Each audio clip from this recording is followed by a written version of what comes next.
Պուտինը և Ալիևը քննարկել են տարածաշրջանային և միջազգային հարցեր։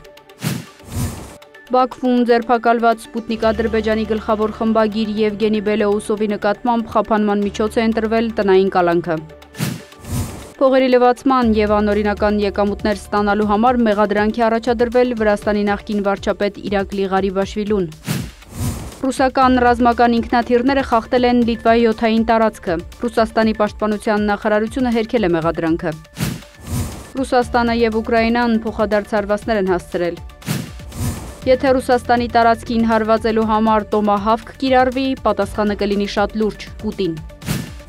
Թրամփը կոչ է արել մի քանի ամիս սպասել Ռուսաստանի դեմ պատժամիջոցների վնասը գնահատելու համար։ Թրամփը հայտարարել է Կանադայի հետ առևտրային բանակցությունները դադարեցնելու մասին։ Իսրայելը չի բռնակցի Հորդանան գետի արևմտյան ափը։ Թրամփ։